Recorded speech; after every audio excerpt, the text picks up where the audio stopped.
বাংলা প্রবাদে আছে যে নারী রাঁধে সে কিন্তু চুলো বাঁধে। এর মানে হচ্ছে নারীরা একসাথে অনেকগুলো কাজ দক্ষতার সাথে করতে পারে। তো আজকে আমার বাসায় মেহমান আসবে আর আমি এজন্য কিন্তু সারাদিন অনেক কিছু রান্নাবান্না করেছি আর দেন তাদেরকে নিয়ে একটু ঘুরতেও বেরিয়েছিলাম। আর সেই সব নিয়েই থাকছে আজকের এই ব্লগ ভিডিও। আশা করি সবার অনেক বেশি ভালো লাগবে। তো মেহমান তো চলে এসেছে অলরেডি অনেকগুলো মিষ্টি ফল নিয়ে।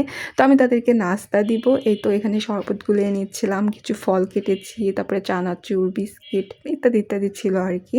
তো আমি সেই দুপুর থেকে অনেক কিছু রান্নাবান্না শুরু করে দিয়েছি। তো এখানে রোস্ট রান্না করছিলাম, আমার হাতের রোস্ট স্পেশালি আমার পরিবার থেকে শুরু করে আমার বাসায় যেই বেড়াতে আসুক তাদেরকে আমি রোস্টটা করে খাওয়াই, কারণ সবাই এত বেশি পছন্দ করে। আর বাসায় গিয়ে তো আমার এই রোস্টের প্রশংসাই করতে থাকে যে রোস্টটা নাকি অনেক বেশি মজা হয়েছিল।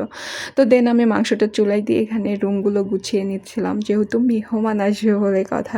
শুধু কি রুম গোছালে হবে, খাবার টেবিল গোছাতে হবে না? খাবার টেবিলটা সুন্দর করে খাবার দিয়ে সাজিয়ে নিয়েছি। তো দেখো তোমাদের শারমিন আপু কত কাজের কামলা বেটি, কত কিছু রান্না করেছে না?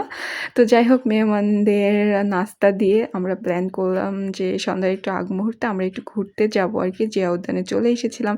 আর জিয়া উদ্যানে এসে গাছটাতে ফুল ভর্তি দেখে খুবই ভালো লাগলো।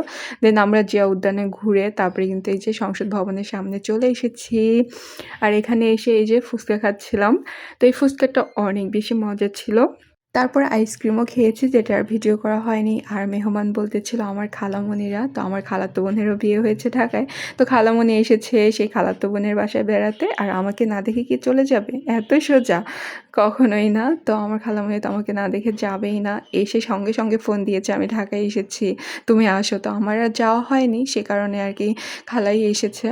তো খালামণি এখানে আমাকে নিয়ে একটু ঘুরতে বেরিয়েছিল, মানে আমি তাকে নিয়ে ঘুরতে বেরিয়েছিলাম, যেহেতু তারা গ্রামে থাকে আর শহরে তো সেভাবে অনেক কিছুই আছে তারা মানে দেখেনি কখনো। সেজন্য আসলে একটু ফ্যামিলি টাইম স্পেন্ড করতেছিলাম, খুবই ভালো লাগতেছিল সবাই একসাথে ঘোরাফেরা মজা করতে আর কি। তো সবাই দোয়া করো আমাদের পরিবারের সবার জন্য, সবাই যেন অনেক ভালোভাবে থাকতে পারি, সুস্থ থাকতে পারি। আর এই তো ভিডিওটি কেমন লাগলো জানিও।